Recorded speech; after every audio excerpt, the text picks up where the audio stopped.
Welcome to Common Unity. I'm Jason Fox. And I'm Dr. Gabriel Lewis. And we are bringing the community together with a common unity. It's so hard, man. It's like my Kiwi Dad thing's taken off more in like the last sort of 2 months than it has in the previous 14. We'll just do that. Yeah. And there's so many times where I think that's where you got to have the right reason, right? Because if it was about that for me, I would have stopped so many times because I'll work real hard on a video, think it's great, you put it out, does jack all, you're like, oh man, and then that's where you sort of just have to keep. And then it's funny because I'll look at my earlier stuff I've done and I'm like, oh, it's so shit, and then I'm thinking as I'm making something now, I'm like, oh, I can picture a year from now how shit this is going to seem. Yeah. But now that's a thrill. I'm like, yes, cool. I'm chasing the shit. In a way. Yeah. Oh, that's a great intro, I think. So welcome to Common Unity. Yeah. Today, Gabs reckons that his flight got moved. I think he probably moved it because he wanted to stay in Aussie, catching up with his brother over there. But this guest I heard on Keeping the Change podcast, and he said, you might have heard us talking on my other podcast, The Action Playbook. He's got 2 podcasts around communication and how this guy, when he walks in the house, he can throw a number out there. It could be 3, 6, 9, and that lets his wife know how his day was and vice versa. And then they can go about their chores because they already know they've had a shit day or a good day and they can fit in. And I thought, I've got to talk to this guy. Nice. So welcome to the podcast, Logan. Hey, bro. How's it? Yeah, good, man. Yeah, that was a real... I've repeated that, I think, on this podcast quite a few episodes ago. I was like, fuck, that's a cool tool. Oh, yeah, percentage check, man. It's such a... Because I think that one in particular, you have to articulate all the reasons why you're a 3. I'm tired because of this and this. It makes that comparison game, well, you're tired, but I'm tired. We're if you just do a number that it's sort of more, I don't know, objective, it's, you're like, oh yeah. Yeah. If my wife's just a 2, I'm like, oh, okay. Sweet as, all good. So yeah, it's just little hacks like that, right, that are so handy in particularly male-female relationships, I think. So the podcast that we were doing on the Action Playbook, you can go back and listen to it and see if you learn anything from it, perhaps. But we're talking about, people say speak to how you want to be spoken to. But in actual fact, you should be speaking to people how they want to be spoken to. Yeah, that's so true, actually. So when my wife speaks, I've used this comparison, love you, babe, this is how it goes, did I tell you on the 14th of February, my auntie's sister's cousin's coming back. I met them when I was 2. We were at a park and I was bouncing this blue ball and this bird flew in front of me, and it's this big long-winded story, and it comes back to, so the point is, anyway, we've been asked for lunch. Yeah, and I'm like, oh, fuck. All these details and I'm like, completely could you just go on, hey, we got lunch tomorrow at 12, we're going to meet some new mates? I'm like, I'm there.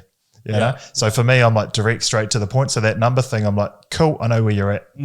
Whereas if I get home and I'm that 3 as well and I'm getting that long-winded story, I'm like, can you get to the fucking point? Yeah, and then you snap, right? You're short with them, and then because they weren't expecting that, now they're short with you, and now you've set this tit for tat mentality or Dynamite. just an argument.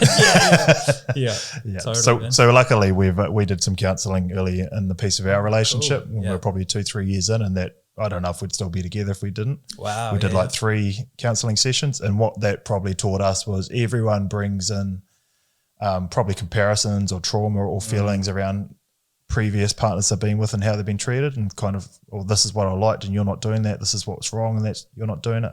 This is how I'm used to people speaking to me, vice versa. And as soon as you kind of learn how everyone speaks to each other and that communication point, you're like, oh, okay.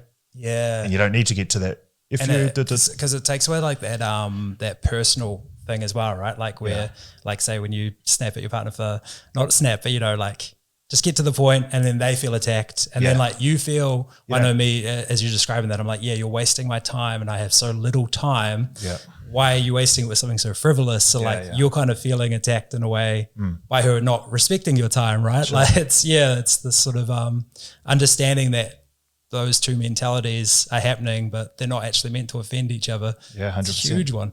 Fuck it. We've got a smart guy on the podcast. So you guys get out your notebooks. Oh, man. Happier marriages today. Still have many problems, but we work it out. So let's rewind. Tauranga born? Yeah. Not born in Tauranga. Pretty much my whole life, man. Haven't really moved away or anything. So pretty well. I started college here. I was Otamotai, but I was Palmerston North before then. But so that's had me here. Fuck, I'm 40 this year, so 27 years, is it? Oh, it's nice. So Yeah. it feels like home. It's the only place I really know. Yeah. Yeah. Yeah. It's grown heaps, in the last 10, 15 years. Yeah, all those Aucklanders, eh? Yeah. Nah, you're right, some of you. But yeah. So what school did you go to? Tauranga Boys. Oh, yeah. Yeah. Yep. Yeah, it was all good. I wasn't like super school-esque, by about fifth form. Once got like license, started wagging all the time and go to Usual the boy beach. stuff. Yeah. Got yourself a car and got some freedom. Yeah, that was 100%. Access to girls and Yeah. Yeah. what age are you now? 29. Oh, yeah, you're still young, yeah. Yeah. No, so you would have been way better behaved than we were. Oh, I don't know. Yeah, we seemed to be a little bit looser back then. But Yeah. Kids these days, I'm like, man, you're so mature. Yeah, I feel it's like the you can learn phones, from them. they're both things at once, like both way more immature and mature at the same time. Yeah, lacking some I don't know. Yeah, but who knows? We won't get into that conversation. Be here all day. Yeah. So you left school and decided to go back to school? Yeah, so I left school to go to school. I did a few things. Like went to Hallensteins for a bit. Oh, yeah. Sold insurance for a bit. I sort of was all over the show. Worked for NZME doing some promotion stuff. Okay, so you got a sales then, background. Yeah. And then ended up, my mum worked at Tauranga special needs school, and I'd just like volunteer there. And then I think at that time it was sort of a mix of insurance and promotions. And it just wasn't that fulfilling. And like the insurance company I was working for, they weren't the best. I had this old couple where the old guy died and the insurance company didn't pay out like the full amount they were meant to.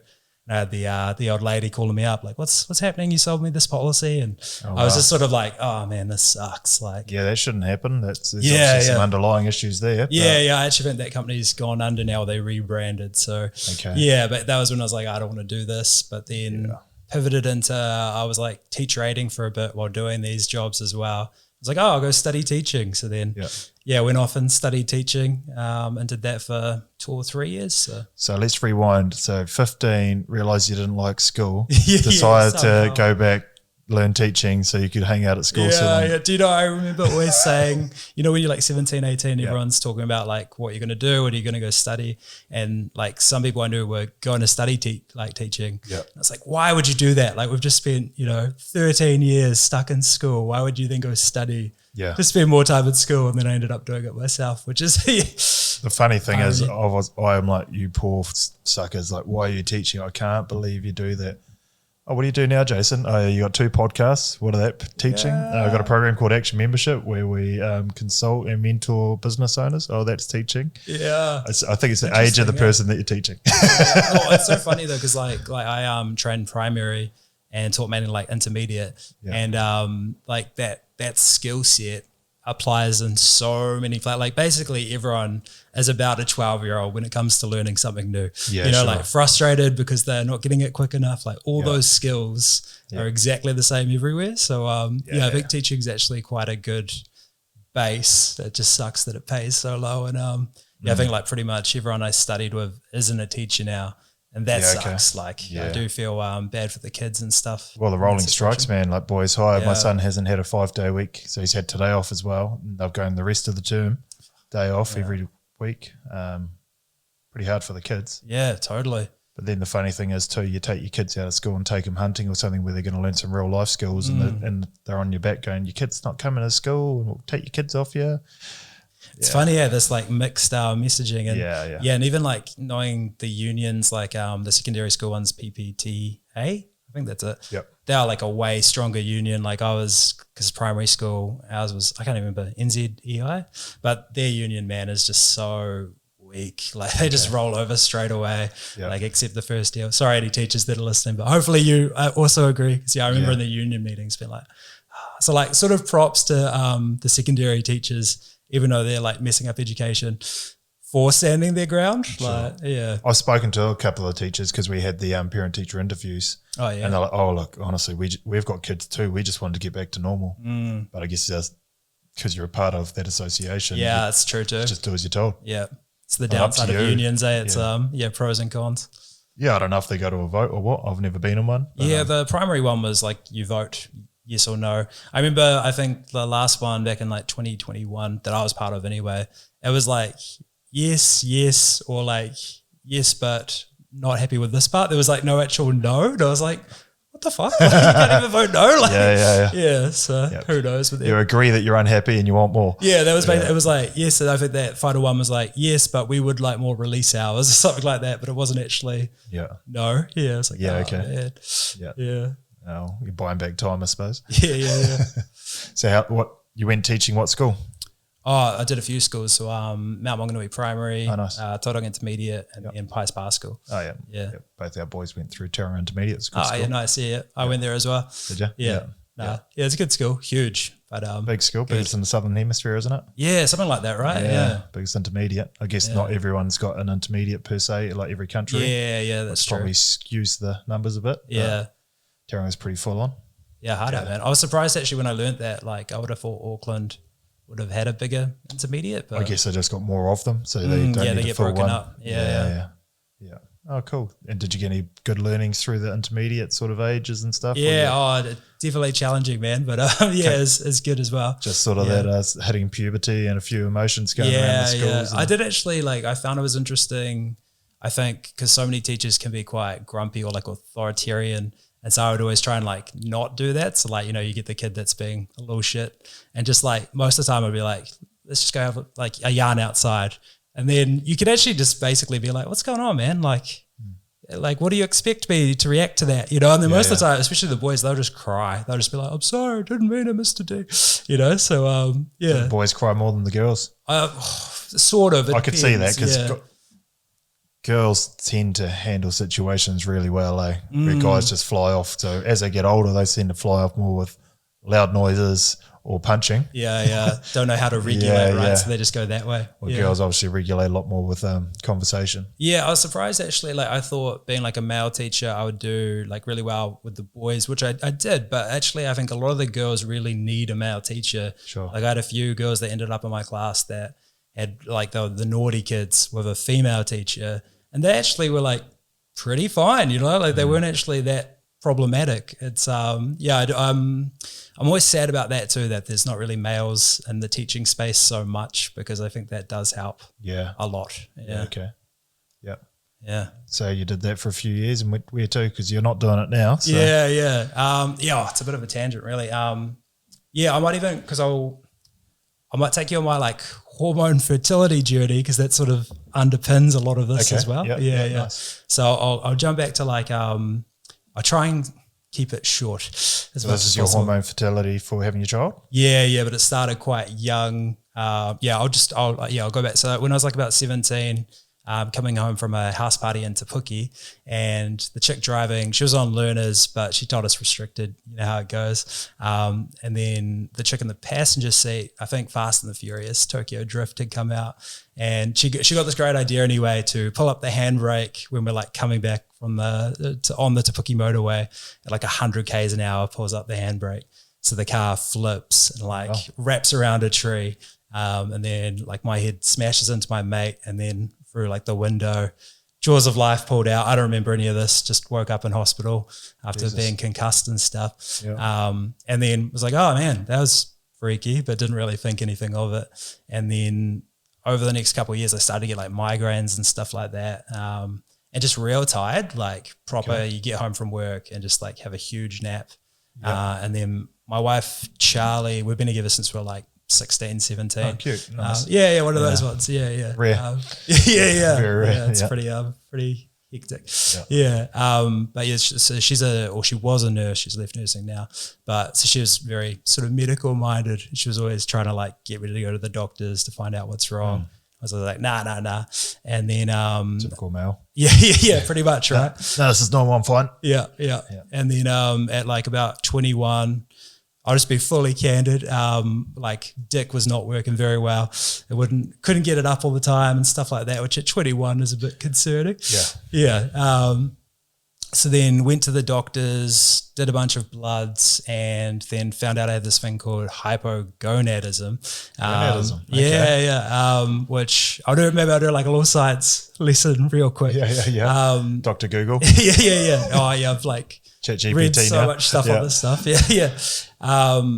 Basically, like the testosterone for men, it ranges from like 9 to 30 nmol. So just think like 9 to 30. Like 9 is like a 75-year-old dude that needs Viagra to get it up, and 30 is like a 18-year-old dude that's like horny as fuck all the time. Yeah, sure. Yeah, and then so my bloods were coming back at like 7. So worse than a 90-year-old. Yeah, worse than that. But then even weirder was that occasionally I'd have like a 40.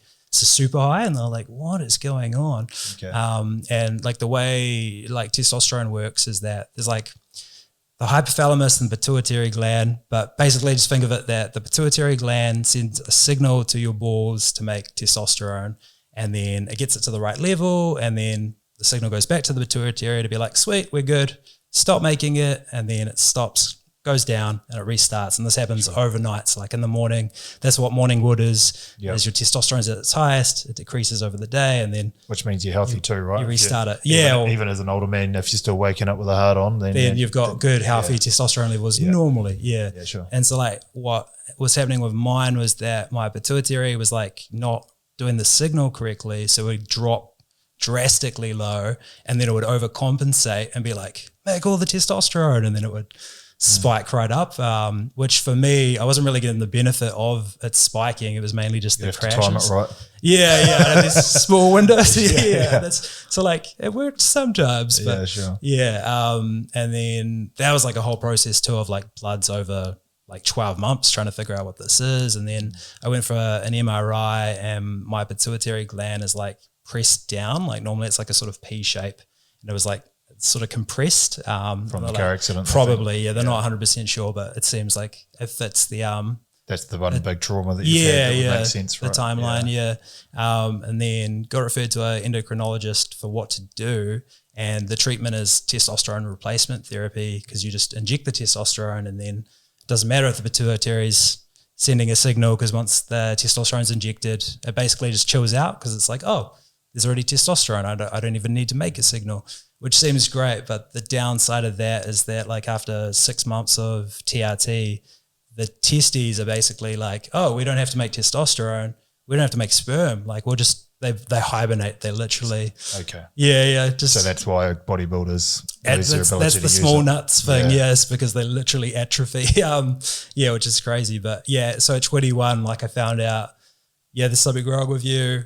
You can go on this and it'll make you feel better, but you probably won't be able to have kids naturally, which was like, fuck. And and me and Charlie both wanted kids one day, not then, like fucking, I hadn't even studied then at that point. I was like, nah, I won't do it. I'll just like eat really clean, and I take all my vitamins, and like got into keto before keto was cool at a thing.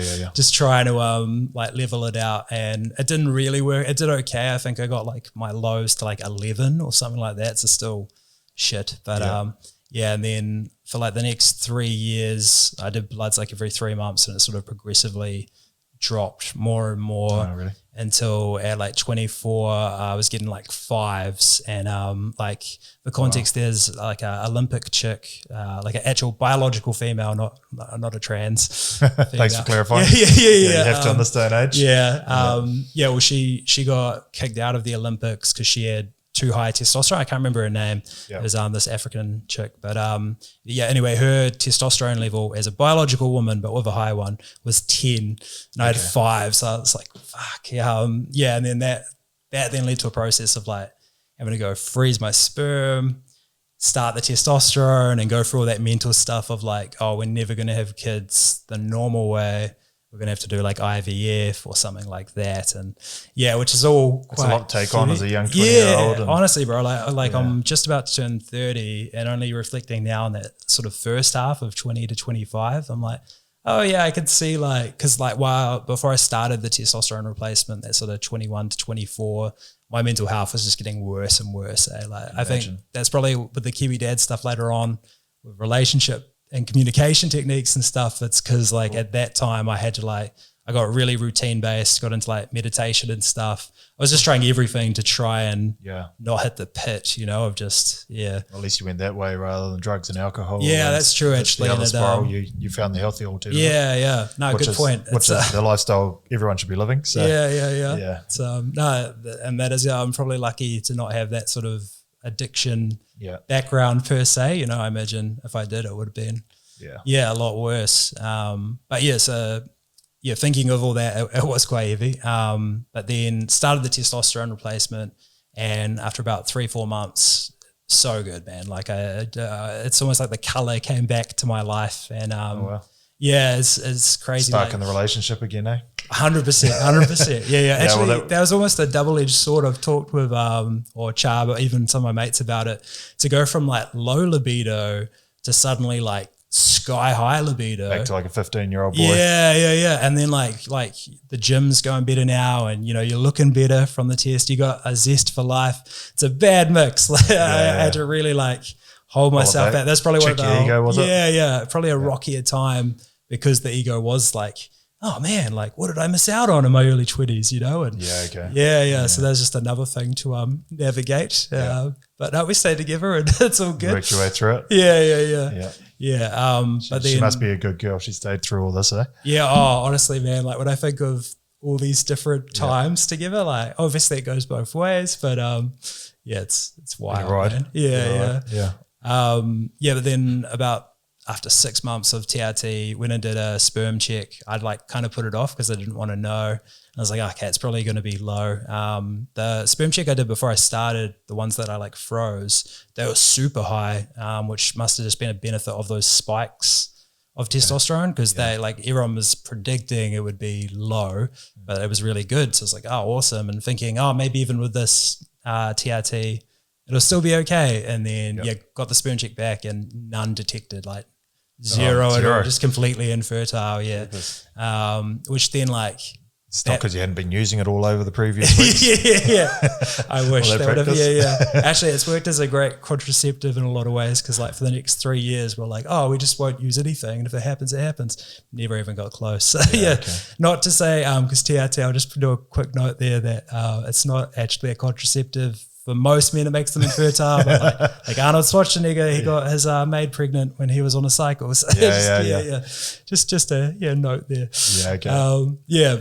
That was a down buzz time of like, oh man, it really is like that's going to be our journey with parenting and stuff. And then like my rule was always I didn't want to even like really try for a family until we had a house. And at the time, that just seemed super difficult. Like teacher and nurse. Not much, and you needed 20% deposit, all of that sort of stuff. So we were saving up, but in no rush. And then COVID happened, and they changed all the lending rules and stuff. And we were originally saving up to go move over to like UK, do a little stint there as teacher nurse, and then maybe go to Singapore or something. Right age for it. Yep. Yeah. And then the money we'd save, we were like, oh, we'll just try since the lending rules have changed. And got approved, and then got a new build out in Omakura, which we live in now. So good. Brand new house for your first one. It was quite lucky actually because Kiwi Build had just like kind of unraveled, but Classic Builders had like 6 houses left that were part of that, and I just happened to go in on the day when it all kind of went ass up, and they're like, hey, because it used to be a waiting list, and they're like, hey, there's these 6. It was a waiting list, but now it's just. Do you want to put your name down? And put name down, and like a day later they're like, if you can get the deposit in the next 48 hours, it's all yours. And so we got this sweet like more land, and it's like 550, which was super good. Our house 550. It's a huge section in this day and age. Right. So it's, it was just so like, oh, wicked, man. Yeah. But then the second the build started, then it was like, what's the baby plan? You know, which sort now of, we've got a house, we've got to fill it. Perfect. That's very quotable. And then that was like, I knew I didn't want to. So once you start testosterone replacement, you're basically on it for life, depending on why you went on it. Like if you went on it and your levels were fine, then if you did it for 12 months and you stopped, you're not going to be as good as you were before you started, but you will recover. Because mine was already dog shit, and now I've been on testosterone replacement for at this point like 3-4 years. it's like if I hop off now, I'm basically going to be just like a little nuded Yeah. animal, it's not going to be good. But most of these bodybuilders and stuff, they stay on it for life. Yeah. I mean, most, pretty much look it. at the Alex Hormozis and stuff like that. He openly talks about the fact he's on TRT and it is what it is. And I you don't go, know. He talks about it. I know Joe Rogan does, but yeah, I mean, most of the guys that we look up to, they look super healthy and super fit in their older years are all on TRT. Oh, 100%. Yeah, Stallone and all them. You Yeah. can always tell, like, it's just not natural to have like that much muscle mass at that age. Yeah, of course. Yeah. Yeah. So is that government funded, or that's out of your own pocket, or? Oh, for the TRT? TRT. So the TRT is government funded, but like all the fertility stuff is all out of your own pocket. And even like going on the TRT, that took like specialist appointments, which is like $700 a pop. Okay. And at like 24 studying, I like racked up some overdrafts and stuff at the time, not really prioritizing. Well, kind of in a sense that was a good investment, but it's Yeah, to have a family. it stacks and up. find your health. Yeah, So you can perform at a better level. And yeah. And honestly, man, like game changer for me. It's I can imagine. Yeah. But yeah, so then I started looking into like how I could get fertility back while staying on TRT. And like in New Zealand, nobody even, and like fertility in New Zealand, I got to know this system really well. New Zealand and Australia, they just basically focus on the woman. So like even if the guy's got a low sperm count, they'll just pump the woman full of hormones to then make her more likely to take that low sperm. Yep. So we're like pretty like behind the times in that sense. But like UK and particularly America, they're like all about male fertility and trying to get it up and all that sort of stuff. Yeah. Pun intended.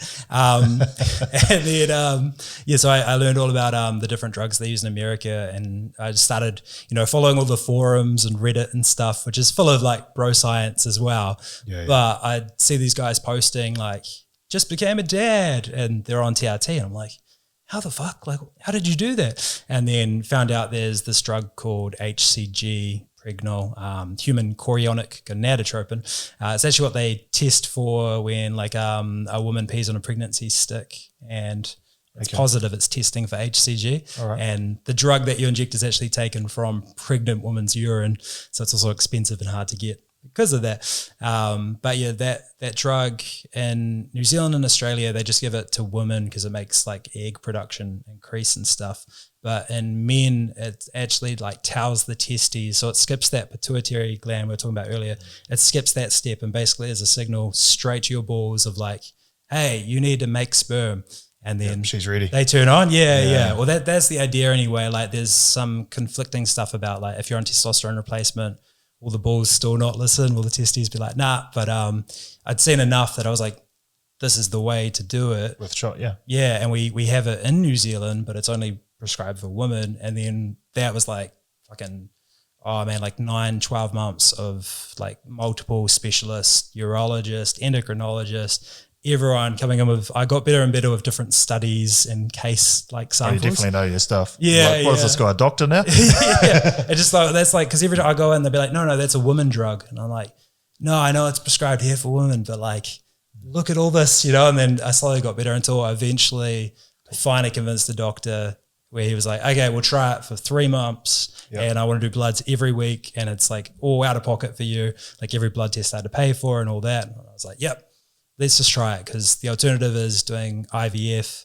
and IVF is like $20,000 to do it. You can get public funding for that, but that's a whole, what was that, sorry? And it hardly ever works as well. Yeah. A lot of people that still IVF 2, 3, 4 rounds. Totally. And like all the drugs the woman has to take as well to like get the eggs ready to be taken and all that. That's a whole process as well. So yeah, it was like definitely worth going hard on this one. Sure. And then, so I started taking the drugs, and the real downside of this HCG is that once it's done its job, it aromatizes, which means it turns into estrogen. So it like tells your balls, it's called a luteinizing hormone, tells them to make a luteinizing hormone, make the sperm, and then it aromatizes into estrogen, which means your like estrogen goes way up. So you got emotional, did you? Super emotional, bro. Like proper PMS. Really? I'm talking like I got blow, I got sensitive nipples, I got all of it, man. Oh, wow. Perfect for like empathy because like I was you get it now. Yeah. Like I was still teaching at the time, and I remember like a kid would be like, "You suck, Mr. Donnelly," or something like that, and I'd be like,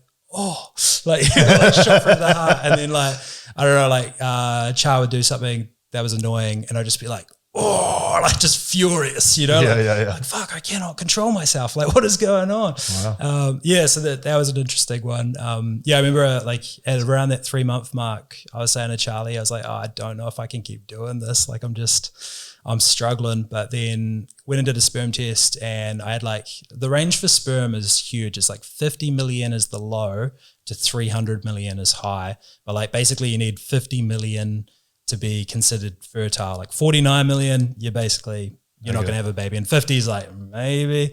And then with the sperm test. So before I started HCG, I was still 0, nothing. And then 3 months in, I had 1 million sperm. So like still infertile, but I had some back. So I was like, cool. And the good thing is then my doctor was like, it does work. Cause like, I'm pretty sure I was the first man in New Zealand to try these drugs. Yeah. Well, no one else would be that persistent. Yeah. Well, there probably is some others out there that have, found a way, or they probably just stopped the testosterone and had like a miserable time for 6 months, tried to have a baby and then went back on. I don't know, there's a few ways you could try and do it. Yeah. But that was enough to then make me push through. And then only at like 4.5 months, Charlie shows me a positive pregnancy test. I was like, holy shit. So you haven't even been back to see where you're at, and you've got to. So we're still working off like, there's some there, but there's some pretty strong swimmers in that million, eh? Yeah. We're not at 50 yet, but man, they're big boys. Yeah, well, I ended up doing a sperm test like I think 2 weeks after, and I had 45 million, which is still low as, but like obviously, I think Char's super fertile to make that work. It must have just the stars She aligned. really wanted it. Yeah. Truly, ready. yeah. Actually, I remember like there's like those apps that show when you're like ovulating and stuff. Man, it's funny, like how quickly you think like, oh, that'd be awesome. But then like, it's like Wednesday, Thursday, and you're tired and you got to try and get as many sessions in as you can. Yeah. And you do that like for 3 months and you're like, oh man, I'm pretty tired. Like, you got everything else going on, your sensitive nipples. Exactly. You're feeling a bit emotional. I just need a cuddle. I can't just turn it on. You can rub my back first. Yeah. Buy me a drink. This is a great story. So that was super cool. But one of the big things I saw, the like studies on HCG, was that like the miscarriage rate was super high, which kind of makes sense because you're going from no sperm to the very first sperm back after. Like I was shut down for I think almost 5 years, 0 sperm. So we both had like pretty low expectations, which is the right attitude to go. Right. If you go, oh my god, it's happening. I think though, like spoiler, it worked out and she didn't miscarry. But the entire, like me and Char have talked about it a few times, the entire pregnancy, we didn't believe it. Like even right up until when she was born, we were like still in this kind of too good to be true. Or like almost like you just don't want to even get your hopes up. So you almost like compartmentalize. That's what I did. I think I sort of like pushed it to the side and went a lot more practical, how can I, sort of. You're guarding yourself, guarding your emotions. And all the rest which isn't like a healthy way to do it, but that's just kind of how it went. Had you found out the sex? So we found out when, I think it's 12 weeks or something like that. We're going to have a girl. Super cool. So you went and brought the furniture and some outfits and stuff. You did go. And actually so you believed enough to buy some furniture and fill the room. That was like, and for me, that was my mentality, was like, let's get everything we need and like prepare hardcore. And like, that's when, so at this point in time, I dropped down my teaching and started doing project management while still doing teaching and like working on the weekends. Like at one point, pretty much most of the pregnancy, I was working 2 jobs and about like 70, 80 hours a week, which I think probably again, like only afterwards when you come out and look back, it's like, I don't know what to do. So I just went handy on work. Like, how can I make money? How can I get out of teaching that doesn't pay that much and get into a better paying job and all that kind of stuff. And then, fast forward to, Delilah, our daughter, was born. She's born with some complications, like not breathing and stuff like that. It all worked out, but she ended up having to stay in NICU, the like NEO intensive care unit. Maybe that's it. For like 4 nights. It was a bit hardcore initially, but so all that kind of happened. And then I think for me, like I really struggled with becoming a parent. Like I thought, because I'm kind of like a emotional sort of lovey guy, and like, you know, like teacher and stuff, I kind of probably in my head I was like, oh, this will be a breeze. I love being a dad and stuff like that. And then when it all kind of came to a head and came together, I was like, oh man, like one, this is like really hard. And then like two, I didn't like feel super attached to my daughter for honestly probably like 4 or 5 months, man. It didn't really like hit. I get it. I think what probably happens for a lot of guys, if not all of them, is like now they have to share their partner. All of a sudden, you know, she was there in bed beside you, you're making love, you're cuddled up on the couch. Now mum's cuddling the baby, putting baby to sleep, getting up for the baby, and like, well, I'm still here. Yeah, totally. So you've probably gone from that. That's like, how I saw it. Even more than that, I think is like, because like the expectations, I think still, I know like gender roles, whatever, but like for the most part, I think most of the time dads still work a majority of the time. They're the breadwinner, and that's like the expectation. And like, that's kind of what it went to, was like, I've got to make the money, but I'm also trying to like be a good dad, tidy the house and all that sort of stuff. And like, you've got more weight on your shoulders than ever, and more responsibility and less appreciation than ever. That could be quite hard, right? Like it's a huge transition. And then, well, actually leading into this is kind of where Kiwi Dad comes from. So we've got a huge tangent back now. So the original plan was that my wife was going to go back to work. She was a nurse still then, for like 2 or 3 days a week after the 6 months maternity leave.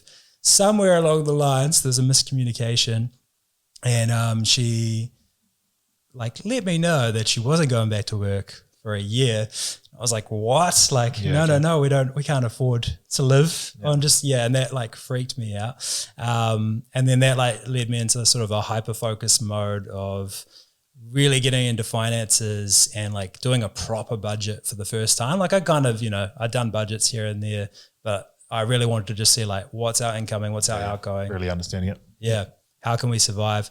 And then I just went over everything like to a crazy level, like every insurance provider, every internet company, every power company, and just like mapped out all of it. And then ended up saving like $5,500. I was like, holy shit, you can save so much money. Like move from Trustpower, or they're not Trustpower now, are they? But from Trustpower to Contact.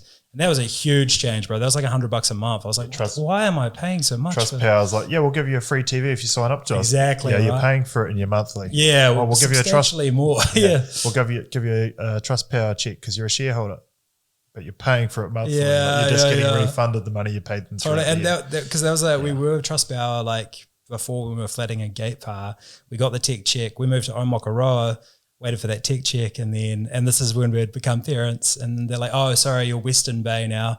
You don't qualify for the tech check. I was that was like part of the motivation too, was like, fuck you guys. Yeah, I'll show you. Yeah.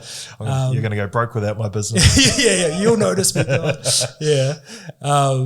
anyway, I stacked it all together.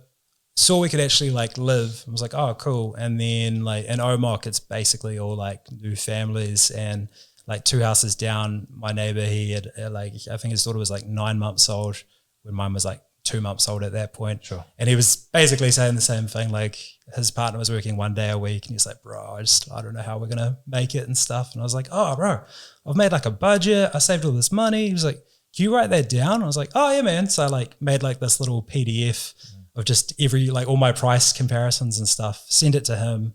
He was like, bro, that saved me like $2,000. Thanks so much. Yeah, cool. And then I posted on Reddit, New Zealand Reddit, just the little PDF document, and it went crazy, man. Like it got 100,000 downloads. It just went bananas. This is maybe, 16 months ago, 17 months ago. Like before the cost of living crisis was like talked about, but everyone had been through COVID and had a bit of a shake up and different things anyway. Yeah, totally.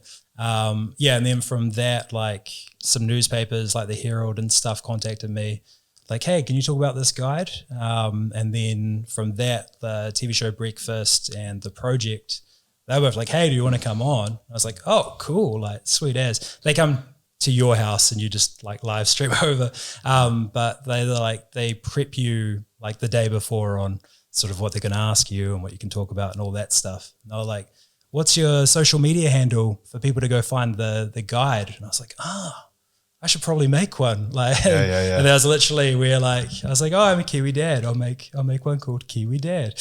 Yeah. And that's where it all like started, where it kicked off. And then that got me like instantly, I think 600 followers or something like that, which is pretty good when you're like, you first started. And all your mates are like, what's this dumb thing you're doing? Yeah. Tall poppy, like, what are you doing that for? Yeah, especially when I started making videos, I remember, a bit of that. And then, that was real cool. Like I had, like we went with Contact because they did like a free power thing from 9 to midnight. And part of my guide was like, put your dishwasher and your washing machine on at that time, save money. And I had like a referral code, which was like $50. They get $50, you get $50. Nice. But that got me like 3,500. Like we didn't pay for power. Yeah, because so many people used it for the first, like we paid our first power like 2 months ago. So that was cool. It's time you do another promotion code. I was actually thinking, like, as I was coming here, I was like, oh, I really need to like repost that guide. I always mean to. Maybe on Common Unity's power guide. Yeah. That's amazing. So that was real cool. And then from there, I like started making videos about like budgeting and how to save money and stuff. But like my like passion for it had died off once we could live, I was like, I'm bored of the number stuff now. But then from there, like something I found, as I talked about before, like becoming a dad, way harder than I thought. And like, I'm quite a visual learner, normally with just YouTube stuff. And then that was where I was like, oh, like I watched that How to Dad guy. Perfect. And then I went straight to him. I was like, oh, like it's all skits. Like, I was like, fuck, I thought he actually like told you how to do stuff, And then I just kept looking. I was like, what the fuck? There's no dads. Like there's a couple like American dudes that I found, but like the American culture is quite different, like it's just way different. Yeah. There's one UK guy that I've actually had some yarns with, and he's real good, called the Dad Vibes. If anyone wants to look him up, because he's got like 300,000 followers. He's huge, but yeah, pretty much I couldn't find anything. I was like, oh, I'll just start talking about that, and then that's kind of what kicked off what I've been doing ever since. Where I was like, oh, I'll just make a video once a week, just talking about like something new I learned in parenting or something like that. And then like that percentage check-in that you talked about at the beginning, that was part of my process of I started just sort of consuming heaps of podcasts on relationships and parenting. And most of it's mum stuff. Like the majority is mum stuff. It's hard to find men stuff. I listen to a few female podcasts. I'm like, this is so interesting, like their point of views. And a lot of girls love sitting down listening, talking to guys, because like you guys talk about really deep shit. Versus, what's your makeup routine and stuff. Generalizing. Obviously, not every woman speaks. You've got to be so careful these days. I don't really care. It comes to the chi. Let's have a conversation if you don't like me. But you've got to take both perspectives in, and unfortunately, not too many guys are sitting around like, "Oh, bro, my baby got this rash this week." But if your wife's at work, because sometimes guys are sharing that a little bit more. Like, what cream do I put on? You got to know a little bit. All those things, And I think like the role of like a dad now, like 21st century dad to 20th century dad, thinking of like my dad's experience. I've had a few yarns of him, and even like his dad's experience. So my granddad. It's basically just provide money, right? Provide money and shelter. Like if you don't beat your wife and maybe you're affectionate to your kids, you're probably like, up there. Like you keep them sheltered and fed. And then like my dad's generation, like 1960s, now it's changed a bit where like, you're expected to kind of be like a caring parent for the most part, but you still can like, mainly you're just trying to make the money. So now like 21st century dad is like a lot different, where it's almost 50-50 in a lot of ways, but still a lot of like what we touched on earlier with the primary breadwinner and stuff. Still most dads are the ones that have to go to work full time and bring in the money. A lot of mums do have to go back quite early to work as well, so not disregarding that. But I think it is like there's like a new thing of pressures of like you need to make the money, but you also should be like a really present dad, and you should also do half of like all the chores and stuff around the house. And you should be like a great husband, boyfriend, whatever you are, and a counselor. Like, it's like just so many things now from one person. And I know like the equivalent for mums too, right? Like mums are meant to, a lot of mums work full time or like 20, 30 hours and they're doing all this, and maybe like their partners are still doing jack shit. So it does go both ways totally. But yeah, it's a weird time right now, I think. Well, social media's just shone a light on it. Podcast, like no one ever spoke about this stuff. So I've spoken about it all the time. When you're growing up, it was speak if you're spoken to, you know, we're watching the news, come see us after that. It was all these sorts of things. Be there for dinner, traditional dinners, that's not such a thing anymore. Yeah. You know, all sit down at the table at the same time, have a dinner, then go away and do your thing. Like even that's getting harder and harder. Like our family's broken as fuck when it comes to dinner. Like I go home, cook dinner because my wife works a lot of nights because she's a KiwiSaver advisor. So she sees people after work. So I've been a lot of ways stay-at-home dad where I've always done the school runs, pick them up, drop them off for many years, race home, do dinner, take them to sports training, all that sort of stuff, while still trying to run businesses and all the rest. So I 100% get what you're saying. Yeah, man. Yeah, it's a lot. It's totally a lot. It's man. exhausting. Yeah, and I think that's like something that, yeah, I don't know. It's just sometimes I feels like it's more aimed at bashing dads sometimes, you know, like it's more like they should be doing this and this and this. And like, I think it is like worth even just talking about that. They're like, hey, it's actually really hard. And like most of us don't have a framework for what this even looks like. Like our dads probably didn't do this. I don't know, maybe your dad did, but like, you know, like a lot of us don't have a framework for that. So even if we're trying, we're the first to do this, and that's a struggle. Like, yeah. So definitely at the levels that I do it. I mean, I had a great dad. I love my dad and still have a lot to do with him. Both my parents are great, and my mum was always there for me. But yeah, my dad had a job, so it was a 9 to 5 thing. I've been self-employed for a number of years now, so I've had the flexibility. Which comes with a whole host of other things too, right? Like I work from home predominantly, so I can relate in that sense of like, because you can alter your time to suit things. Yeah, there's like always catch up, right? You know. Yeah.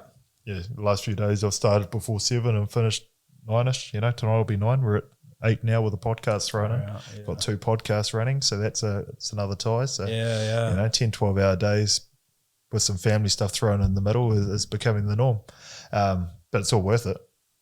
But it is hard. Like, yeah, it's exhausting. Because I think that's the tricky thing is like, yeah, there's like real highs, and there is, but like even just being present with your kids when you've got a bunch of stress on, right? Like all these different things you're spinning, and then you're just like trying to spend some time with them, but your phone's buzzing and it's something you actually do have to reply to or something like that, you know? Yeah.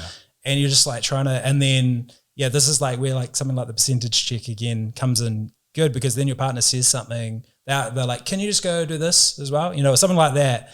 And you flare, right? Because you're like, do you know how many fucking things I've got on right now? Like, oh my God, like, you just... I just folded the washing and empty the dishwasher. What have you done today? Oh, the point scoring is terrible, right? Like it's, that, again, that's something I think, because like me and Charlie have been together for so long, we had things pretty worked out that it seemed, you know, all kind of harmonious. I was like, oh, this will be fine.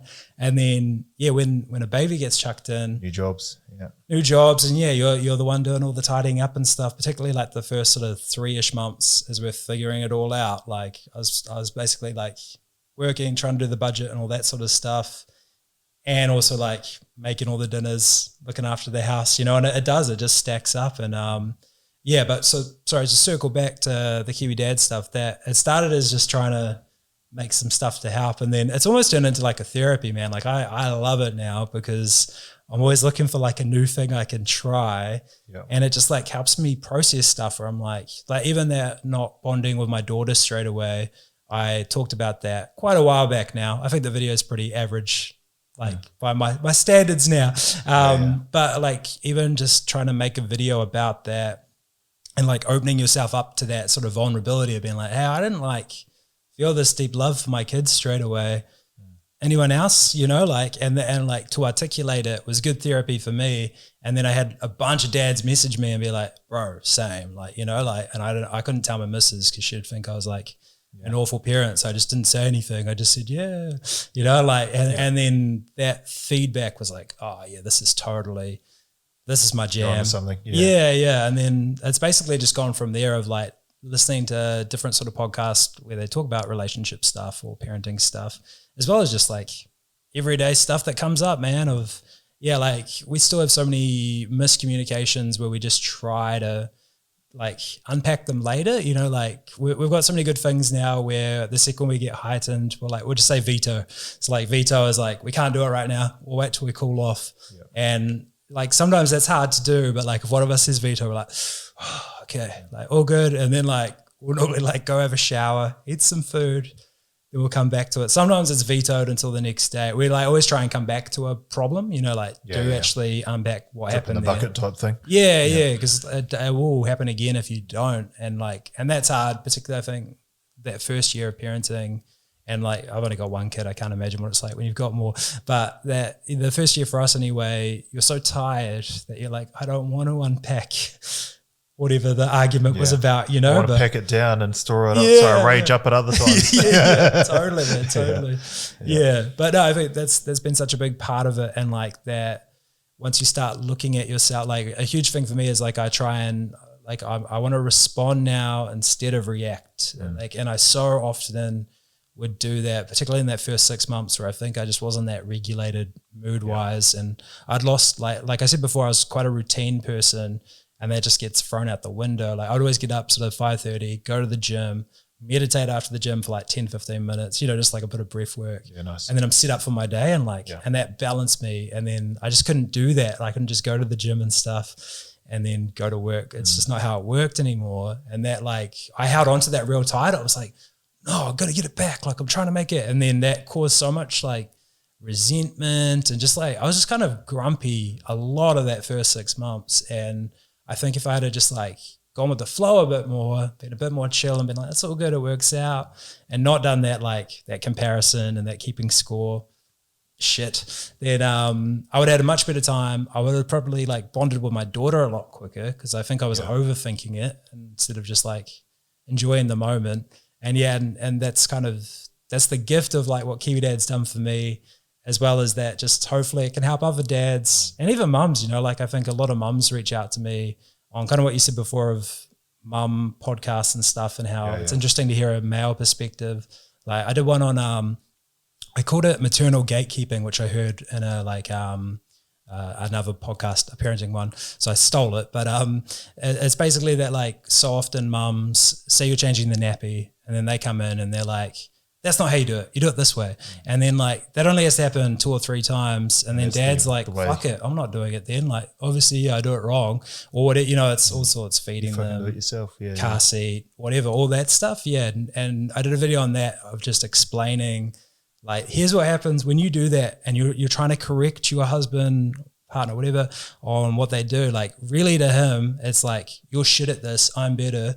Yeah. And his response is going to be all like, fuck you, I'm not going to do it then. And like, well, so I'm tired of being not good enough for you. I don't want to get you hurt anymore. So for me not to get you hurt is I'll do nothing. Yeah, totally. Right. And like, even like, cause I know that's what I used to do in arguments where it feels like, this is just being shat on. I'll just stop talking, you know, I'll just go silent, like, which doesn't help. And it pisses them off more as well. But like, it's such a guy trait. But yeah, that one on the maternal gatekeeping, like so many mums messaged and were like, oh, but I'm just trying to show him the right way and he gets so mad, blah, blah, blah. I'm like, just let him do it wrong. Like even if he puts the nappy on backwards or whatever, like let him fuck it up. As long as it's like not making the baby unsafe, let him figure it out, you know, and like you'll have a much better time of it and it'll let the relationship go better. Yeah. Gamify it somehow.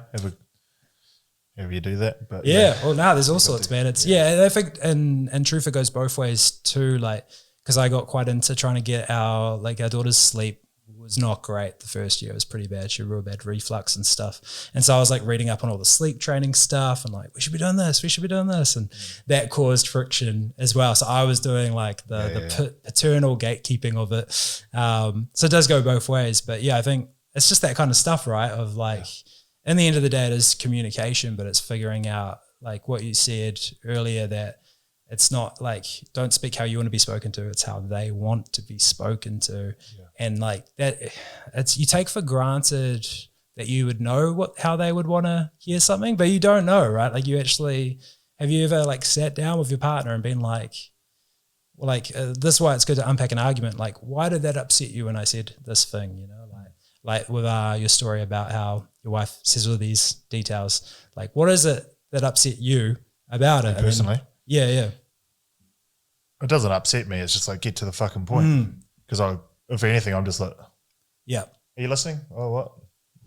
Yeah. Well, then what was the point of the conversation? So then probably like for her, like her upset would be that she feels like you don't like pay full attention to her, right? And like acknowledge it. Which isn't really the case. I'm probably more like that with her. I'm probably like, hello, are you listening? Yeah. Can you respond? The phone, right? Like, yeah. That's what I'm speaking to you. Oh, what? Oh, I'm doing something. You're scrolling. Yeah.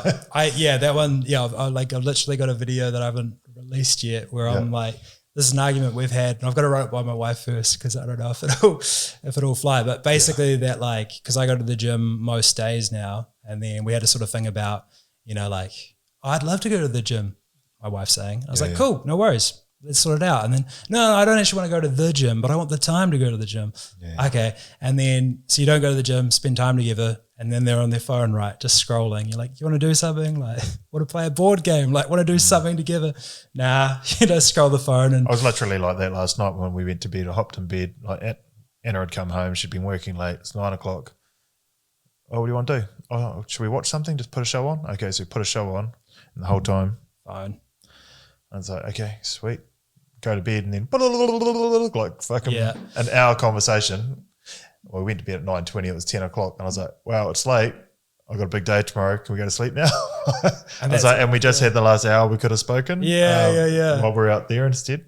And and this is like, again, where like that creates friction if that happens enough times, right? Like it can happen there and it's all good. But then if it happens like repeatedly, and then I know for me, like if she complains that like you don't have that time to talk and you made time for it, but they use their phone instead, like that, and I think that's probably a big one for me. And I'm still I do not have it down, man. Like we still argue and stuff. Like I have not figured it out, but like all those kind of things now, we just try to unpack it and like, the problem that everyone has these days is we're in each other's presence, but we're not present.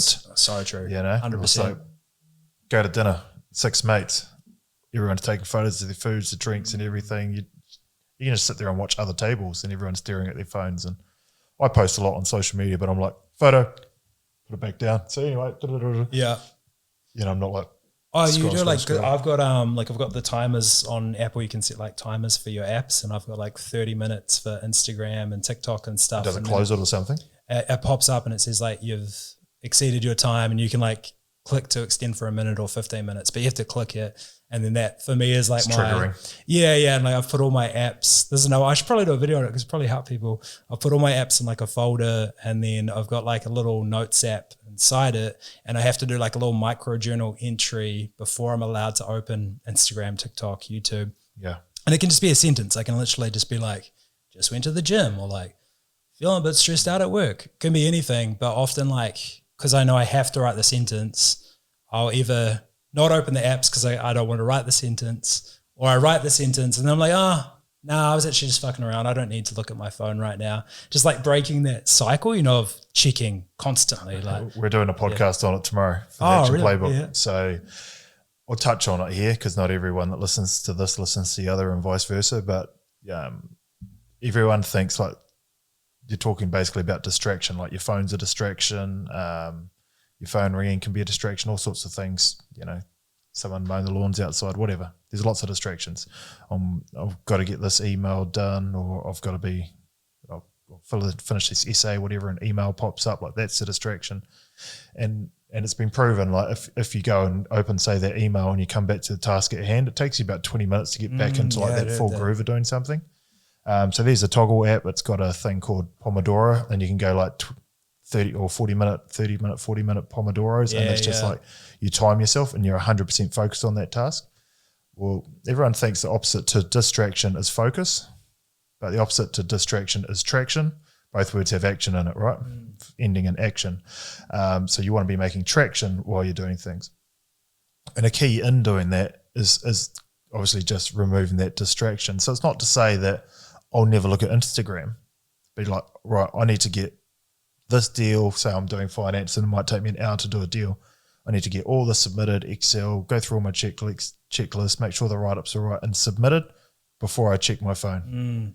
Because my smartwatch might have told me that I got 3 messages from my friends and all something I posted's trending. Yeah. And I want to look at it and see, and like it and reply to them. But that is a distraction from what I'm doing right now. So just allow yourself to come, like to have that's coming, but that's my reward for just finishing this one task that's in front of me. And just making that small shift in your mind means that you're growing every day, right? You're getting that thing done, therefore you're moving forward. You build that like the muscle of traction, right? Rather than distraction, of momentum, of honing in, which is like, it's hard, eh? Like I've got a Pomodoro timer on my computer, which I'm not good enough with, to be honest. Like some days I like use it properly, other days I don't. But yeah, like that actually takes, I was surprised even just half an hour of concentrated work, you don't check your phone. I felt almost like an itch, right, to go check. Like that was when I realized I had a problem and had to turn off notifications on my phone. They're still off now. I have to open the apps, even Messenger, I have to open it to see it. I'm like, call me if you actually need me for something. Yeah, sure. And like, but it's crazy even if you try, like often on the weekends, I'll do like Sunday, no phone day. Like I have it turned off, and the uncomfort I get from not having it around, even like, you know, like I still have TV and stuff on, and something will come up on TV and I'll be like, oh, I'll just Google. And then I realize I can't because I don't have my phone. I'm like, oh, and I feel this. Yeah. And I'm like, shit, that's out there with your stones and try and make fire. What am I to do? It does feel like that, right? You are like, and I feel even like a little bit agitated when I can't check it. I'm like, fuck, that's not healthy. But I think most of the Western world is like that now. We've all kind of, I think they've designed the apps that way to lure you in as 100%. You would have seen the social experiment and stuff like that. And they are there, but it's also we're choosing to use them. So like you're putting them in a folder, you're turning the notifications off. That's great. Sometimes the apps update and they put the notifications back in there for you. I haven't had that yet, but I do know sometimes I open it and they're like, we noticed your notifications are turned off. Okay. And it's like the big blue one is on, and like the less obvious one is like keep them off. Like all it takes is that tap and it's back on, you know. And no hurry, and just get out of the way. Yes, whatever. Yeah. And it's back. Yeah, because I never really used to use LinkedIn, and then all of a sudden LinkedIn's just started going bling, bling, right? Bling. Yeah. Like, when did my phone get a bike bell? Like, what the hell's going on here? So they're notifying me heaps of stuff now. I'm like, how have you found it, like with like your podcast and everything like that? Because like I know, like with Kiwi Dad, the more involved I am in it, I respond to people's comments and stuff like that, the more it grows. But then that's a trick to my brain too, because I'm like, no, I can still do, like you said, like a focused half hour once a day. I could accomplish that, but I have this like, I've had to battle that a few times where I'm like, if I check it and reply straight away, that'll help my growth, blah, blah, blah, you know? Like, yeah. I mean, the podcast, we don't promote it all that well. It's kind of growing naturally. I do a little bit on Instagram, and I just generally put like 2 clips up of the people, generally like 2 weeks after the podcast has been up, as a bit of a like, okay, did you catch that? And here's a clip if you haven't listened here, sort of thing. We're not, because I've got too many Instagrams, I'm not as driven and focused as probably as I should be.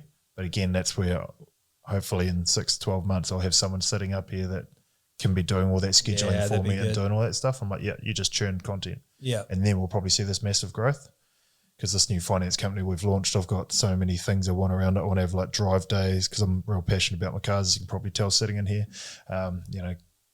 Let's do a drive day down to Taupo, have lunch, come back. You like just build like a culture of people around it that obviously promotes the brand as well. And starting a new business in a recession, you've got to make noise in different ways too. Yeah.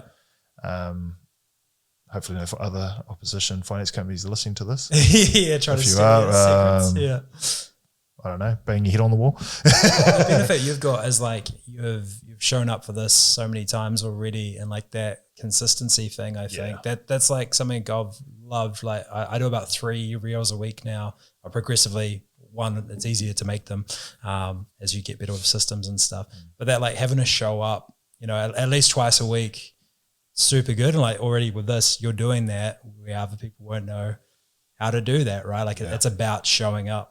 That's how you get places. Well, there's 2 things. If we go back to what you're saying earlier about how you find it's almost like therapy for you.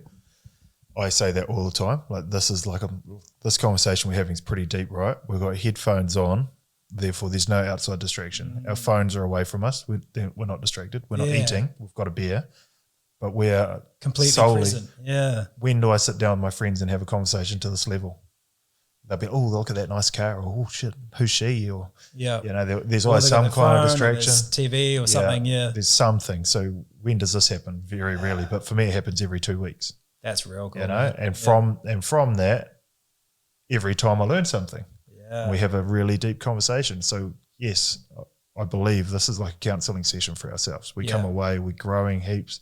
They say to teach us to learn twice, right? So we learn stuff through podcasts, and we repeat them on other podcasts. Like pretty much everything you hear now, and you're like, oh, that's a great quote. Well, that was probably Marcus Aurelius or whatever his name was that wrote that book. Yeah, Stoic. Yeah. You know, like Ryan Holiday, I think the author of I mean, there's so none of this stuff is new. We're not coming up with new ideas, but you can apply it in a new light or do something else. But the fact of the matter is, having these conversations, keeping it front of mind, all the rest of it helps you grow.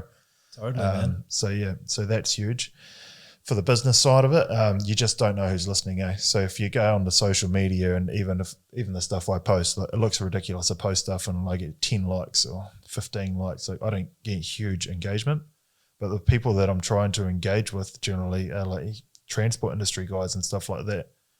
50, 60-year-olds, I mean, they haven't grown up going through scrolling Instagram and TikTok and stuff and liking photos, but the amount of phone calls I get, sometimes I'll get like 3 in a day. Oh, I've been listening to your podcast for the last 8 months. I've really been following your stuff online. I'm looking at starting this, or you know, it comes up all the time. On Saturday, I had a finance application come through, lead source Instagram. It's like, cool. So someone's been following my stuff on Instagram. Sweet. Yeah, and you never know, that's Yeah, it's crazy. Like, because I've had that so many times where people have messaged me like, oh, cool, I didn't even know if this was like landing, you know. And like one thing that's quite interesting I've found is like, because recently I've gone from like 2,000 followers to like 7,500 in a pretty short amount of time.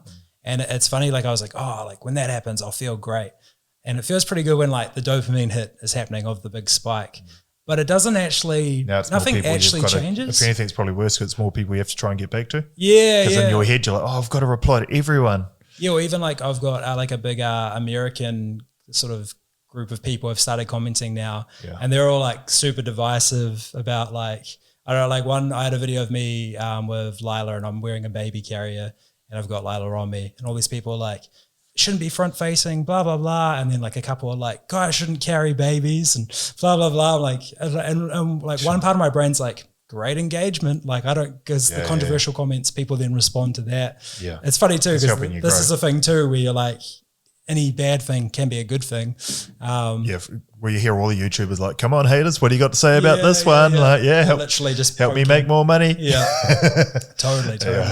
Yeah. But then I've also felt like it's sort of not sad, but I'm like, oh man, like I had like a smaller group that was like, they'd comment on different videos, and now there's more noise, and so it feels less community based. Less community, and probably you might doubt some of the stuff you've done. Like, oh shit, was that wrong? Was I?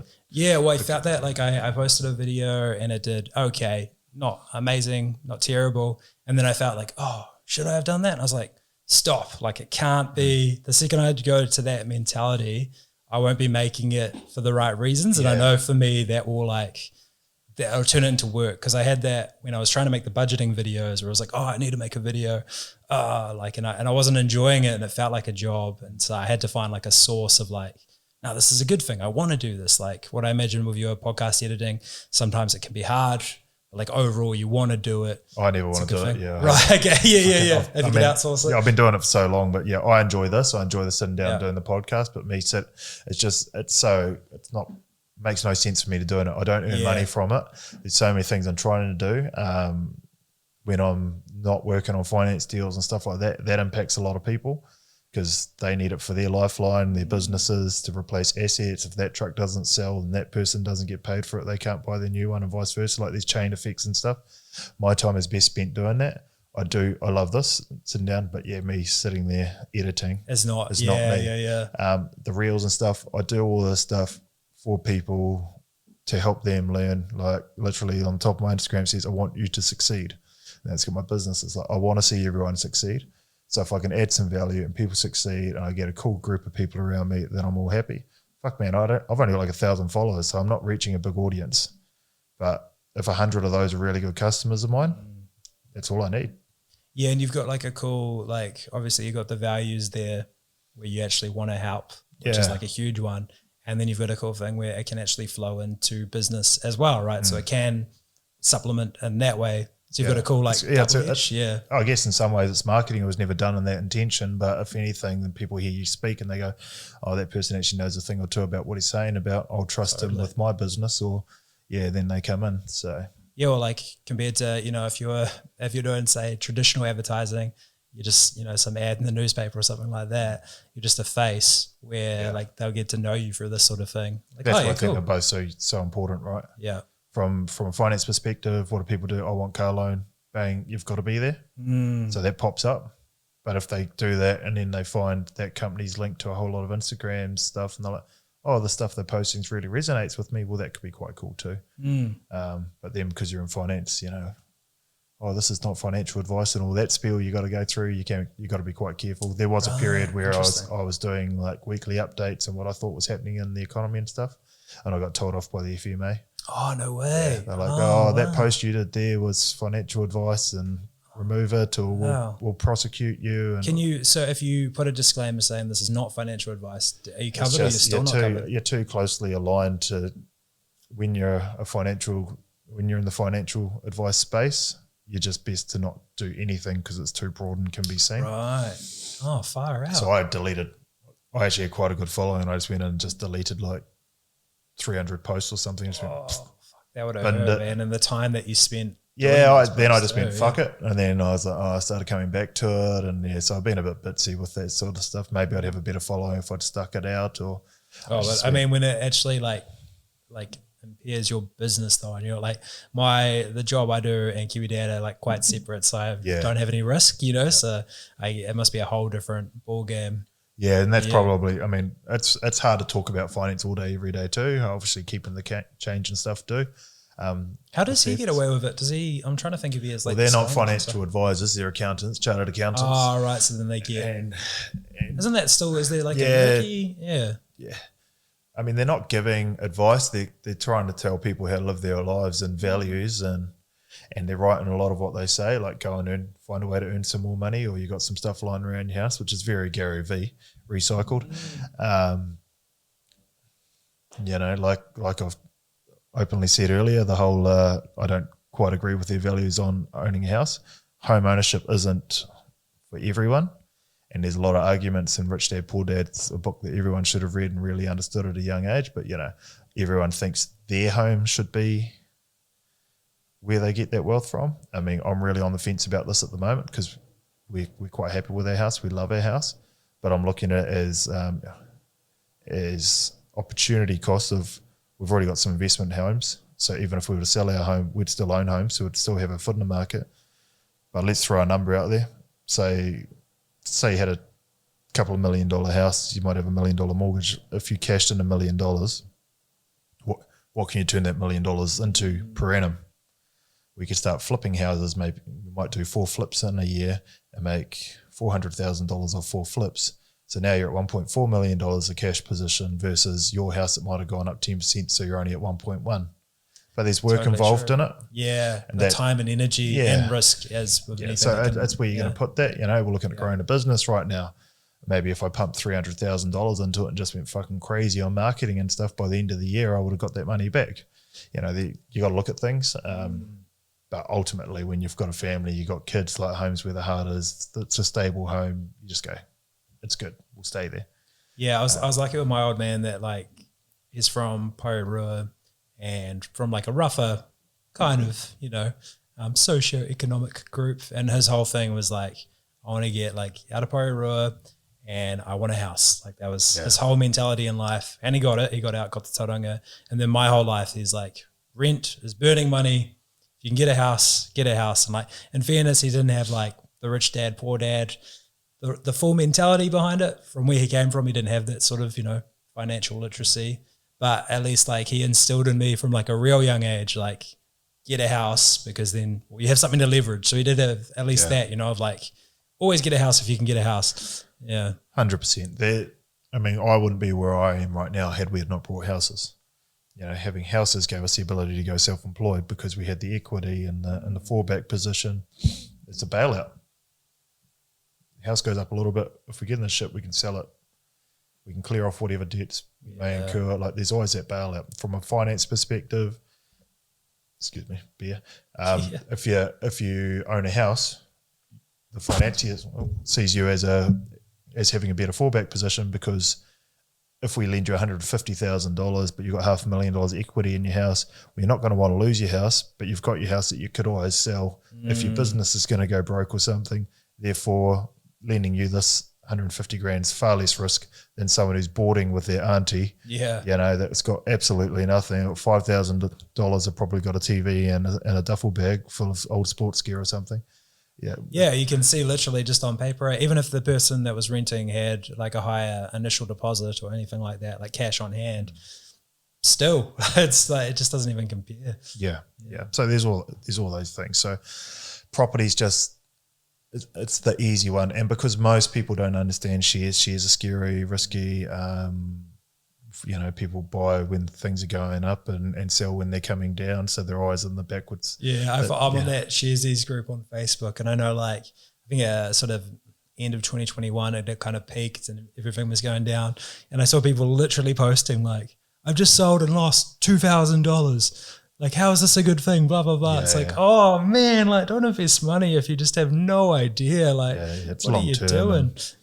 Or take some wins off the table where you can. And there's so many different strategies, but unfortunately most people will do that. Yeah. And so their only wealth is really ever going to be, they're paying rent anyway, so let's just pay off a house. And at some point we'll have a freehold house, and when we're 65, 70 and retired, and if we've only got a pension and a little bit of our KiwiSaver, well, at least we're not trying to pay rent that's probably now at $2,500 a week. Or they can downsize their house and then hopefully get, or sell their house and put the $1 million or $1.5 million or $2 million or whatever it may be at that point in time. Yeah, who knows the way and give that to a managed fund and take 10% per annum out of it and live off that 10%. Like, there's heaps of options once you've got $1 million behind you. Like they always say, the first million's the hardest. From there, it starts stacking up pretty quickly. Yeah. But yeah, for the average person, owning a home gives them something.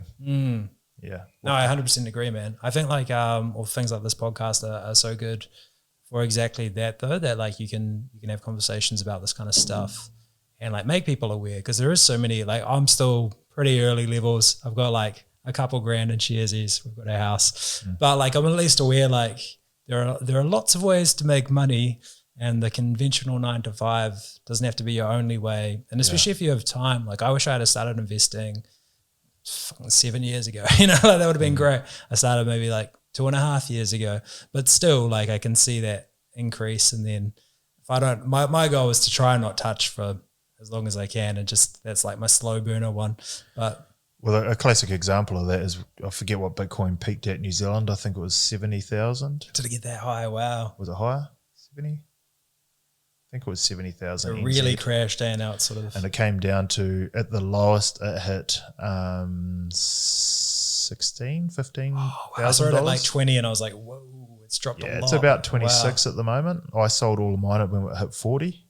So I haven't got anything at the moment. My wife's probably got, I won't divulge that, but she's got a bit.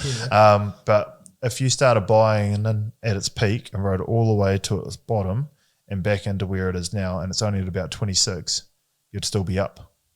Oh, really? Yeah, but only if you dollar cost average. So say you put $50 a week in from its peak to the bottom, but you're still putting $50, and then you rode that wave back up. Because, man, if you put $50 in when it's at $70,000, well, that's only one very small percentage of that coin, so and you buy it all the way down, and then it sits low for a while, and you're still putting your $50 in, and it goes up, 1%, 1%, 1%, 1% over that term. Beauty of compounding, right? Yeah, you're still up. Yeah, it's wild, man, and like it blows my mind that they still don't teach this stuff at school, really, and like financial literacy is still so low. Like, I don't know if that's another conversation. Mate, I'm a firm believer they don't want you rich. The Rockefeller family created jobs after they created governments because they needed workers, so they created schools so they could create workers. Yeah, well, actually, they do, like, when becoming a teacher, you learn about the origins of education and that. It's only like 150 years old, Correct. really. Come work in a factory. Literally, what do you do in school? You show up at 8 o'clock, you leave at 3 o'clock. You're clocking in, you're clocking out. Yeah. You must wear this uniform. Yeah. Pull your socks up. We want you to look tidy in your job. You need to know how to read, to write, some very basic skills. If I teach you that you never actually need to work because you can day trade and earn $100,000 a day, we've got no workers to show up. And without those workers showing up, that who's paying all the taxes and all the rest of it? Yeah. Like, all the people up the top want you to be fucking dumb and sitting there and working for them. Yeah, and I genuinely don't even think that's a conspiracy theory. I think that's pretty much the case, right? Like it's 100% the case. Yeah, if everyone became too educated, it would cause a lot of problems. I'd speak to someone every couple of days who goes, I don't understand why they don't teach this in school. They know how fucking valuable it is. They would teach it in school if they wanted you to succeed. It sucks that way because I feel like New Zealand's such a small country. I guess the problem would still happen. But like, wouldn't it be cool if like Kiwis were super fucking sharp with money and we're just all investing and things like that, you know, like as a small country, we were just onto it as fuck and just killing it. Which I guess is like Switzerland and stuff. Yeah, I was just thinking the Scandi countries, they've basically got that right. They've got it right. And like I was saying to Anna, even with this election, you know, Greens are out the gate. If they get in, this country's fucked. And they're dumb because wealth isn't dumb. So they're like, oh, what we're going to do is we're going to make it real hard and we're going to take from the rich and we're going to give everything to the people who don't want to do anything. It's not that they're poor, it's that they're lazy. So we're going to give everything to the lazy.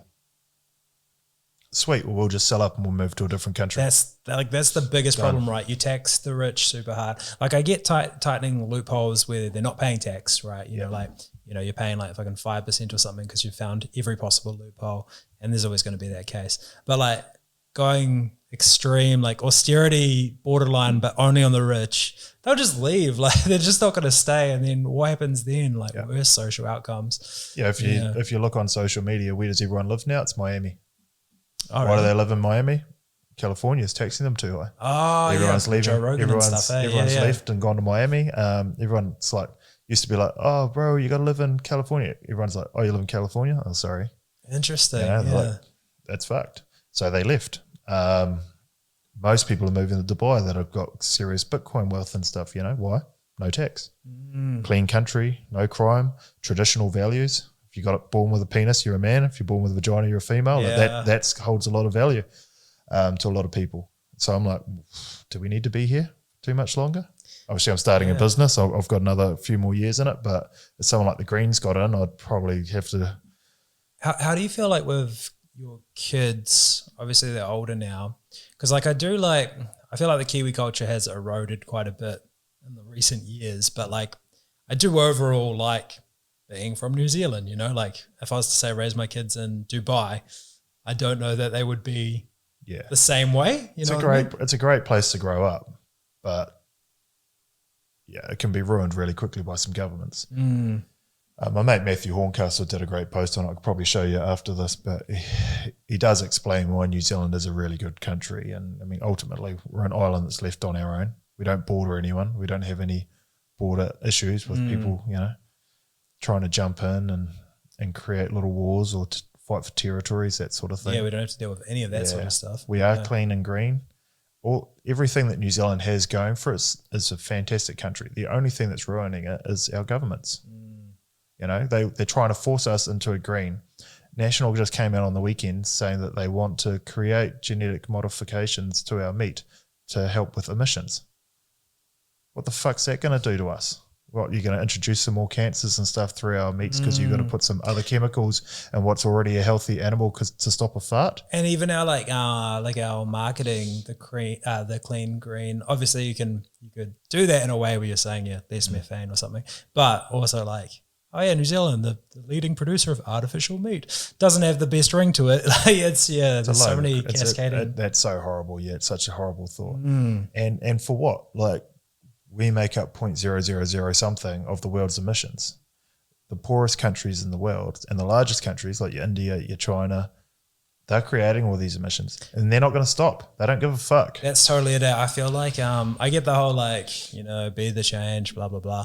But particularly for New Zealand, who's so tiny, we don't need to do that, man. And as we talked about multiple times, we already have like a clean green image to the world for the most part. Yeah. We don't need to be the pioneers of like eco-friendly this and that while like harming. And like we're predominantly a farming nation, right? Like I wouldn't mind if we had other exports. That would be great.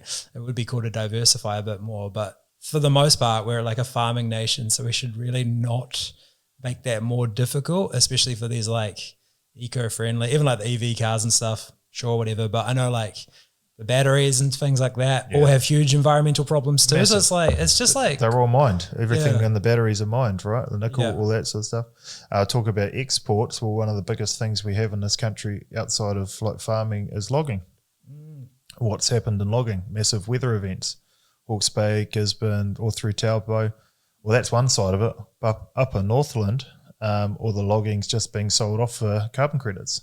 So instead of logging it and exporting it, they've just sold it to grow there. And to grow trees to get these. Yeah, even that carbon credit thing, like, oh man, I in fairness, I'm not educated enough on it. But like when you see on your Air New Zealand flight, do you want to pay an extra $7 to be carbon neutral? It's like, fuck off, man. Like, tax, right? It's just bullshit. Like it's just nonsense fluff. But right now, what we're seeing in that particular industry, which I do a lot of logging truck finance, is no financiers want to touch it because it's too risky.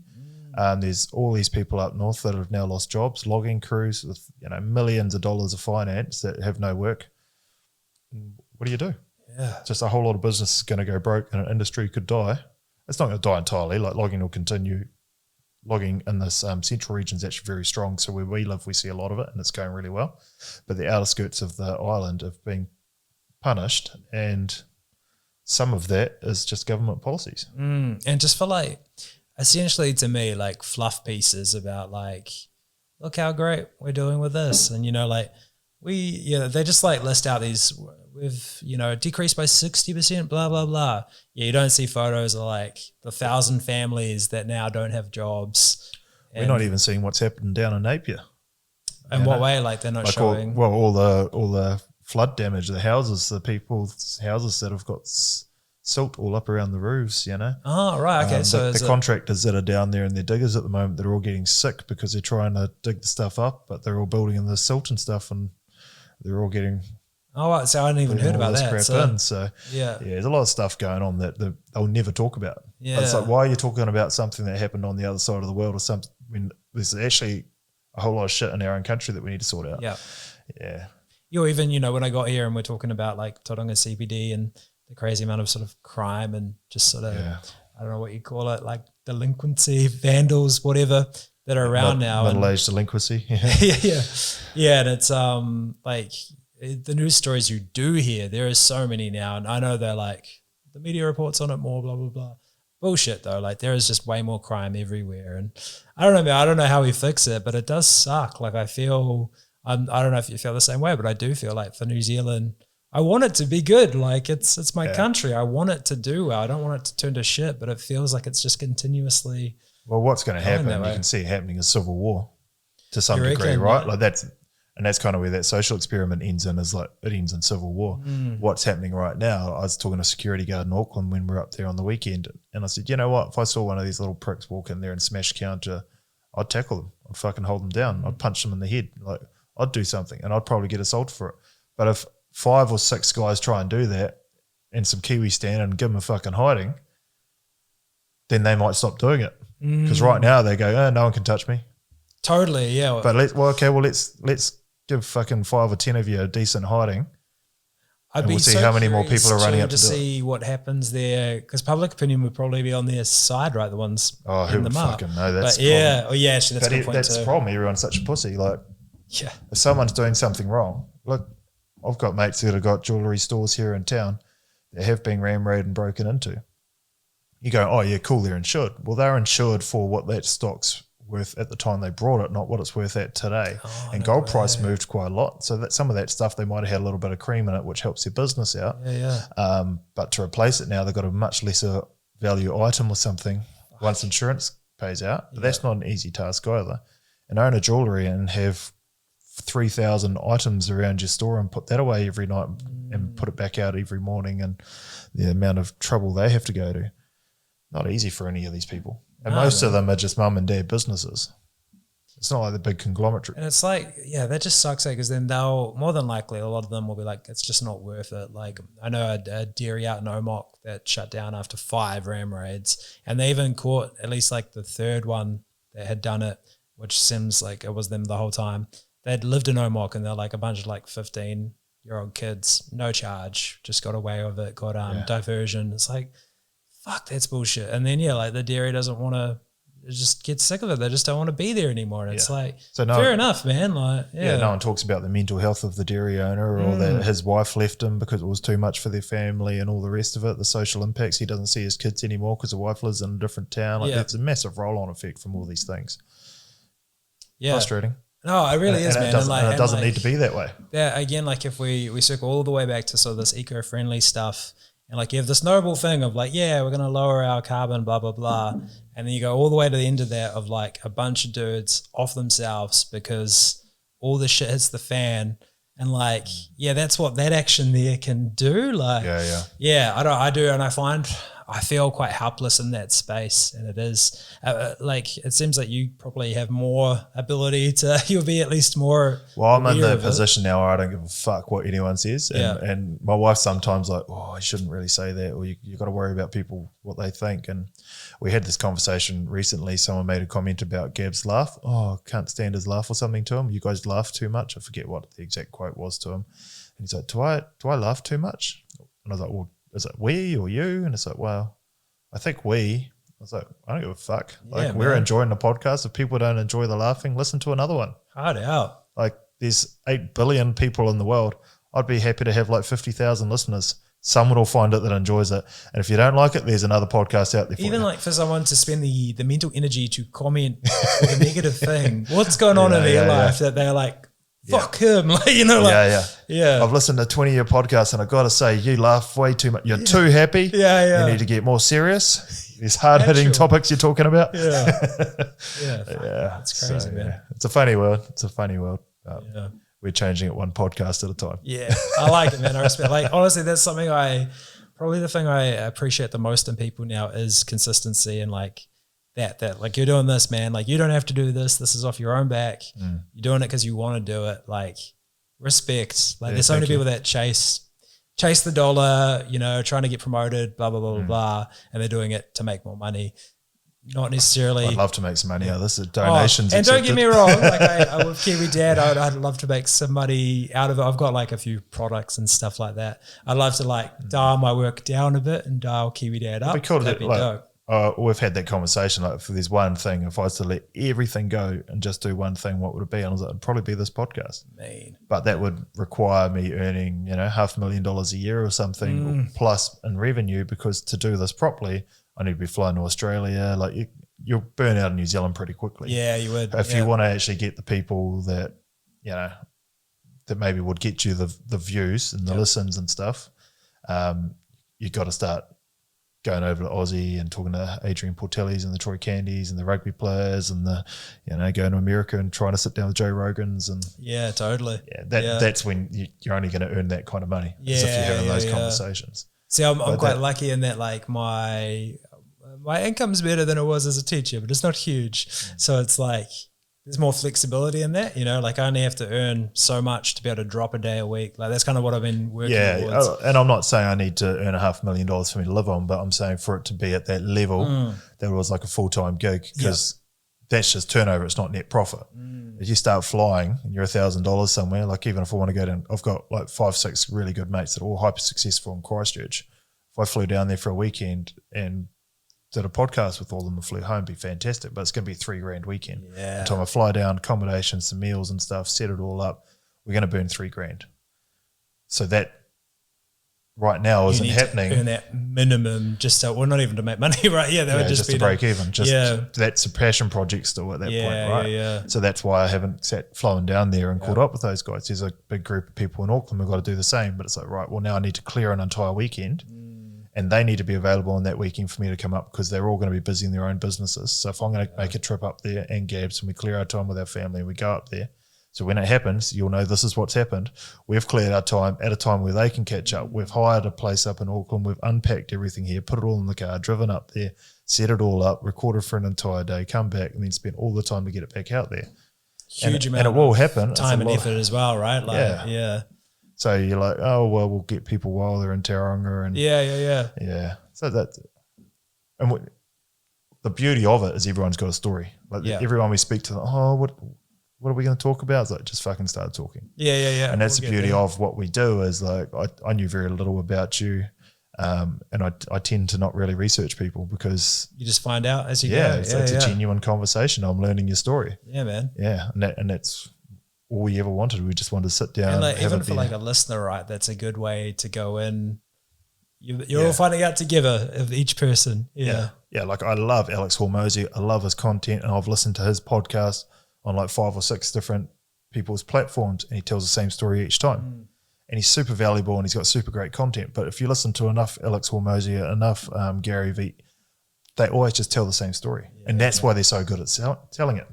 It's like Luke Hughes is even saying with his speaking, like, he's just got to go and tell a story each time. For you, if you tell this story each time, you could get paid speaking gigs around the New Zealand and stuff if you just stick to that story. Yeah, and you just refine it each time, right, and get a little bit sharper. And but if I'm following you across lots of platforms, I'm like, oh, it's just the same thing. After a while, you go, oh, well, I'll burn out, but someone else will come back in and be like, oh, that so resonates with me right now. It's also times in your life. If I had a child again tomorrow, I'd be like, oh shit. Scroll. Okay, that's super relevant. I'm in. That's all. Yeah. It's like when I got into golf, all of a sudden golf YouTube.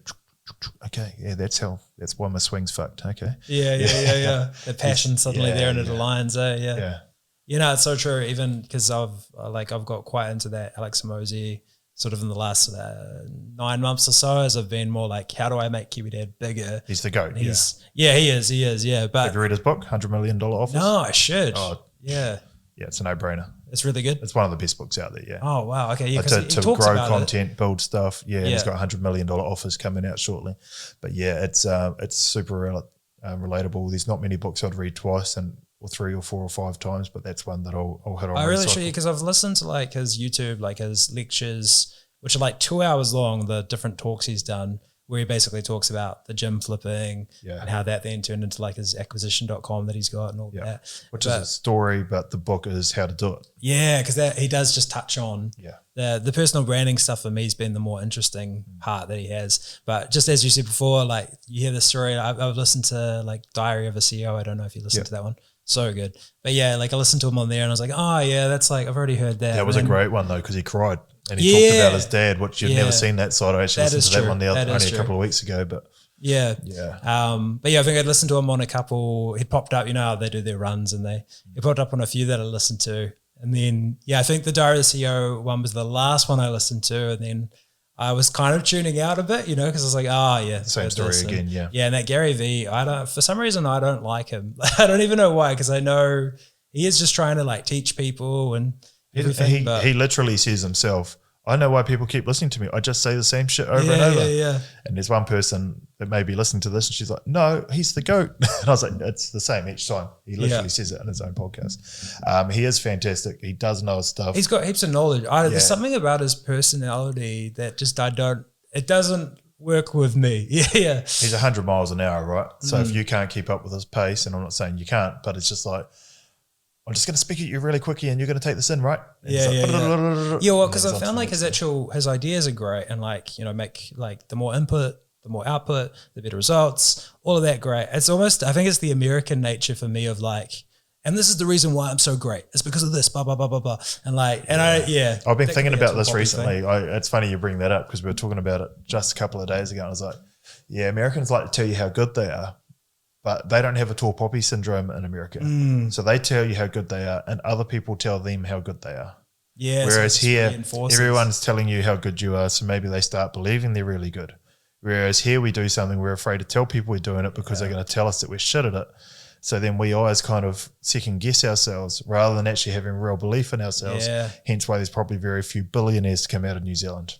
Whereas if everyone was like, man, you're so good at what you do, I'm so happy for you, you're going to be a success. You're like, fuck yeah, I am really good at this. And then all of a sudden you are a billionaire. You know, that culture that we're trying to stomp out. I can totally agree with like their mentality, because that is totally like, I think of like Lorde, the singer. And then when she did really well, the hate comments from New Zealanders in particular, huge. And the worst bit is when her first song came out, I remember being like, oh, that's pretty cool. And then she got really big. And I literally remember having the thought like, she's not that good. And then like, fuck. Like, yeah. I'm one of them. Like, yeah. Go ahead. And like, I remember Flight of the Conchords came to New Zealand years ago and I saw them. And like the opening thing was like, yeah, we tried for a couple of years in New Zealand, didn't make it. Went to America. Now you guys come to our shows. And it's like, it's so true, you know, like I think there is this weird Kiwi mentality. You have to make it somewhere else and then we'll respect you. And then and I think you're right that it probably does have a lot of negative. Oh, we're just outcomes. Such negative. Like when I've been to Aussie twice in the last sort of 6 weeks and I'm like, fuck, they're positive over there. Everyone's so friendly, so positive. I'm like, I get it. I get why people are going there. But then you hear Australians like, oh man, this tall poppy thing, like they've got it there. They just don't have it as bad as us. They probably feel like they do, or some people may, but I haven't seen it. But yeah, fuck man, Kiwis, we've got to support each other. Yeah, no, I agree, man. It's totally, even like as you start doing better, right? I've felt that even in my own family, as I've done better, like financially and stuff, that it's almost like these sort of passive aggressive comments, you know, even like when we got a house, it was like, oh, great. You know, like almost like a slight underhanded, like, oh, you got it already. Like, you got a house. Like, well, let's see if you lose it because interest rates are going up. Well, I heard but the interest rates must be getting you. And thankfully we fixed for like a bit longer. I saw it was coming somewhat. But yeah, like even those little dig comments, it's like, it really is quite pervasive.